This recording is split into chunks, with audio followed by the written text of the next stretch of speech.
John Lusk here of Lusk Archery Adventures. Serious testing, successful hunting.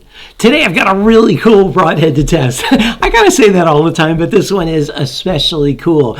It's a new head by Annihilator. And I don't know if you're familiar with Annihilator. They came out a few years ago, and man, they've come out with some really crazy new technology that has worked very well on these broadheads, these 3-blade broadheads that they've made. And you can check out the tests that I've done. They have a few different models, and I've got another one, a single bevel one, coming up in a little bit. But I've been so impressed with Annihilator that I reached out to them and asked them if they would give me a discount code that I could pass on to you as the viewers, and they did. So if you type in Lusk10 on any online order purchase, you get 10% off. So pretty good deal there. But I was talking to them at the ATA, the Archery Trade Association show in Indianapolis earlier this year in 2025, and saw this brand new head that they were working with and hoping to have ready by spring. And now they have it ready. Dun-dun-dun. It's called the Katana. Okay, I love that name, Katana. I've got a couple katanas from Japan, actually. I worked in the ministry over in Asia for a number of years, had some friends in Tokyo, but anyway, I got these cool swords. But this is the Katana broadhead, and man, this is one wicked cool broadhead. So really eager to introduce it to you, go through some of the design features and specifications, and then put it to the test. And for all the testing, I'm using my regimen for 2025. And for a detailed description of that, please check out the video that I posted earlier this year called 2025 Broadhead Test Process. And it'll walk you through how I do what I do, why I do what I do. So that way you don't have to ask a bunch of questions that I've already answered in the video, or you don't have to make silly jokes that you think you're creating for the first time, like, oh, I never hunt deer that have a concrete vest or something like that, okay? Just watch the video and it'll help you understand why I do what I do. But for all the testing, I'm going to be using my Elite bows. Man, I am loving Elite bows. I've been shooting them now for a little over a year, and I just love them. And then for the flight testing, I'm using a crossbow because I can just put it on that tripod and really get it steady, and there's so much less human error involved in the accuracy. The only difference flight to flight is the broadhead that's screwed onto the tip of the bolt. So I'm using these crossbows by Killer Instinct. Then for all the arrows and bolts, I'm using Bishop Archery stuff because it's really all that good. Okay, let's zoom on in here and check out this Katana and then see how it performs. So here's a good look at the Katana, and man, this broadhead is loaded with innovation. You may think, okay, just another 2-blade broadhead. I mean, it's got a 2-blade base, but there's just so much more going on, man. It's going to be hard to fit it all in here in my description. First of all, let's start with the materials. Okay, so they've got a brand new steel for 2025 that Annihilator is using in all their heads going forward, I believe, and it's proprietary. They don't want to share about it. They feel like they're onto something that's so good that's never been used in a broadhead application, and they don't want people to know what it is. But they put this chart in their program, and they compared their steel that's used here in the Katana to D2, to S30V, to A2, and to S7 tool steels.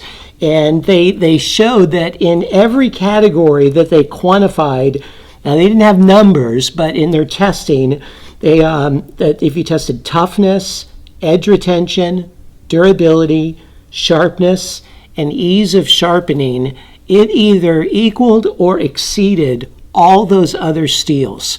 So in their mind, it's like way better than any other steel that's ever been used in a broadhead application. Pretty bold claim there. We'll have to see how it performs to test that out. And then it's coated with this black nitride coating. It's different than black oxide. It's much better, apparently, at corrosion resistance. So it does better at corrosion resistance than most other broadheads, even ones that kind of advertise that their steel is really good at corrosion resistance. This one's supposed to be fantastic at that. Okay, so that's kind of the basics. Now, in terms of that's the materials. In terms of the dimensions, so you've got a 1-inch cut this way, And then the overall length, this is the 100 grain model. Now it comes in 125 grain model and a 200 grain model. In the 100 grain model, the overall length is 0.76 inches. In the 125 grain model, it's got the same base, but it's a little bit longer. I'll test that at some point in the future. And then the 200 grain model, it's got a 1¼ inch base, and it's a little bit longer. It's a beast. And they're all solid. Okay, there's no venting going on. But as you notice, it's got 6 blades to it, okay, which is it's really interesting, okay? So it's got these 2 double or single bevel blades on the outside there. I believe that's a 40-degree angle, but I'm not exactly sure. And then instead of just having a thick ferrule to open up a hole for the arrow shaft to go through, they put in 2 blades, 2 more single bevel blades on each side. And in doing that, they created more cutting surfaces and reduced the friction that comes with a material pressing against the surface, flat surface of a broadhead. So it just created more cutting tissue, more cutting areas to cut more tissue.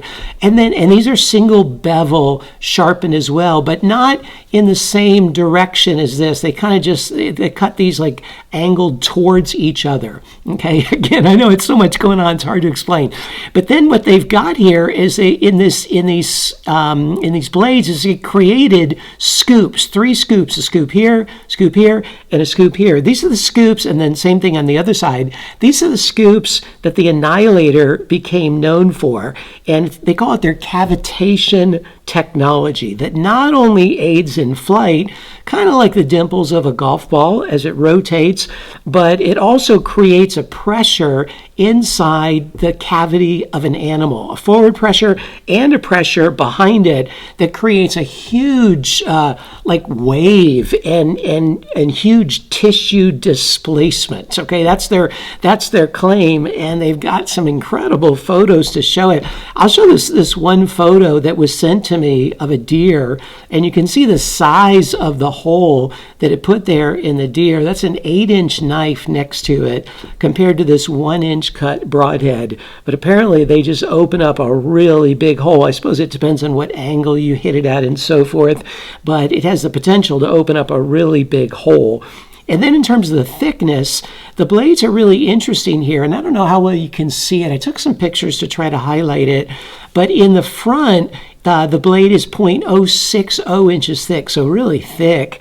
And then towards the rear, it gets more narrow, and that just adds more weight forward and more durability forward for that hard impact. And then they save some weight as they go back, and it gets a little bit thinner there in the back. So, man, just so much going on. A total cut of 1.74 inches, given these 6 surf cutting edges, 1 inch this way and 2 that are 0.37 inches this way. So, man, just so much going on. I probably left out some as I already went through it there. Oh, I want to say this too, that these blades not only serve as blades to open up a bigger hole to allow the arrow to glide through it, to reduce the surface friction, but they also provide lateral support to this 2-blade broadhead, not unlike a ferrule that goes all the way to the tip. And you notice that this one goes all the way and almost creates a little dimple there. You might see that little dimple. That's just from this edge going all the way to the front there. Now, in terms of resharpening, these little back blades, you could just resharpen with a small file and just do your best. They're single bevel. They shouldn't be that hard. They're not that crucial, to be honest, to be razor sharp. But there's a new Stay Sharp Guide sharpener called The Answer that's coming out right about now. This is March 2025, and apparently it would work really well on this, I'm told. It works really well on a lot of different broadheads, but it would do a great job sharpening these edges. So, man, I am eager to put this head to the test. It just looks so innovative, so interesting. And I'm curious, like, is it much ado about nothing? Is it just a bunch of gimmicks? Or are they really onto something? So let's put it to the test and see what happens.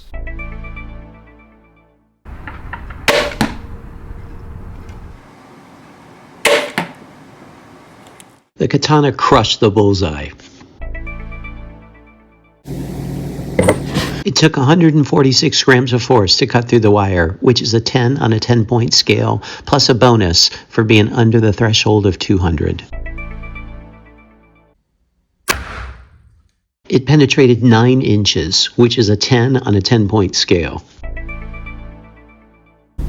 It only took an additional 10 grams of force to cut through the wire, which is a 9.8 on a 10-point scale. And it's going to get an extra bonus for both the sharpness and the edge retention being under the threshold of 200. It penetrated through 73 layers, which is a 10 on a 10-point scale plus a bonus for being over the threshold of 70. And it's the first broadhead ever to penetrate through more than 70 layers. And on top of that, it's the first broadhead ever to reach the maximum of 9 inches of penetration and 70 layers of penetration in both of the 2 penetration tests. So it gets an extra bonus for that. It rotated a whopping 88 degrees at 12 inches. Man, that is an impressive wound channel right there. The head is in pristine condition after the 3 shots through the MDF. Here it is after the 2 shots through the steel plate, and the broadhead is just in perfect condition. There's only like minor cosmetic scratches on the blades, not to the edge themselves. And then you can see the holes, man, really nice oval holes, and you can even see some of the slits created by those 2 bleeders on each side to make them extra wide in that way. That's really cool.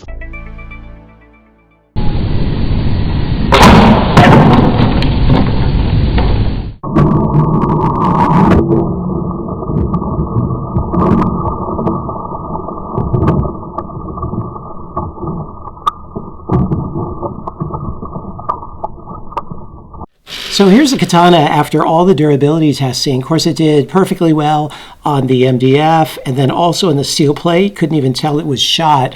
And then into the cinder block, man, it put the smack down on that cinder block. Okay, I've seen cinder blocks break before, but usually there's a big crack and it's kind of obvious it's going to happen. This one, I was surprised because I aimed more down low so the top wouldn't break off, but really impressive. And yet still, it's just in perfect shape, spins perfectly well, edges are in really good shape, can be used again, perfect durability through all these tests. So what'd you think? Man, I tell you what, I thought it was going to do really good, okay? I thought, it's got a low profile. It's probably going to fly good, a lot of cutting surface, compact, probably going to be durable and penetrate well. I had no idea it was going to do as well as it did. Okay, earlier this year, at the start of the year, I came out with some new bonuses to kind of help separate the really special broadheads from the pack. There's kind of a clump of scores, so to speak. And so I wanted to come up with some new, rather than come up with new tests that I couldn't compare year to year, I thought, well, I'll come up with new bonuses. And so I came up with a few new bonuses. One of them is, and I've explained this in some of the previous videos, but one of them is if the sharpness and the edge retention tests are both 200 grams of force or under, then they get a 2-point bonus. It's very rare. I think it's happened like 2, maybe 3 times this whole year so far after testing. I think I've tested almost 30 broadheads, 25, something like that, broadheads. It's only happened 2, 3 times maybe. And then another bonus is if it reaches the maximum penetration of 70 layers of cardboard and 10 inches in the gel, MDF, and rubber foam mat test, penetration test 1 and 2. If it reaches the maximum of that, it gets a 2-point bonus. That's never happened before.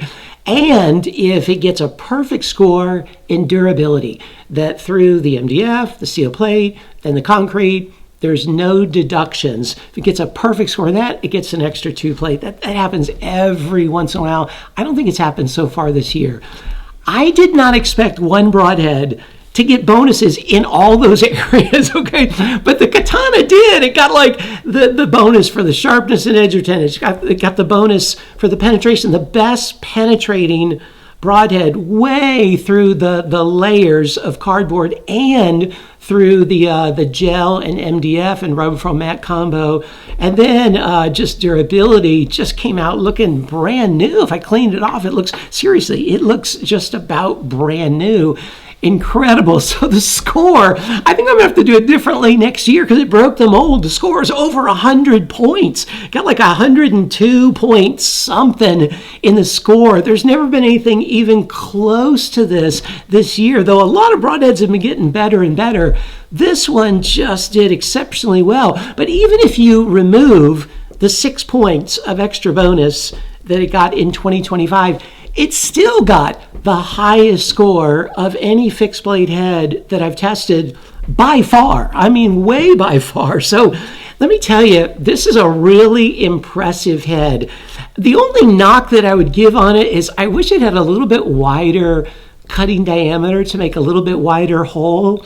However, I think it more than makes up for that with all these cutting edges, with the vacuum. I'm interested in testing that, the vacuum that it creates, the internal damage, the rotation, incredible rotation. I wasn't expecting that. I mean, I think it more than makes up for that. But if you're looking for something to penetrate deeply, maybe you have a light setup or a big animal, or even you just want to cause massive internal destruction and use a really low profile broadhead, and this is one really worth considering. And I'll tell you, they're not cheap. All right, they're not cheap, but with my discount code, LUSK10, you save 10%. And unless you lose it, I think you're going to be using it for the rest of your life, okay? They're really that impressive. So, man, what more can I say? Hey, you check out the score sheet and see how it performed in the areas that matter to you the most and see if it might be a good fit for you. And stay tuned for the overall cumulative score, kind of already touched on that, as well as the corresponding LUSK grade. And stay tuned for a list of all the discount codes that I can offer, like the Annihilator discount code that you can use for the regular Annihilators, as well as for the Katana, just to save you some money. And hey, thanks so much for tuning in. I look forward to seeing you next time.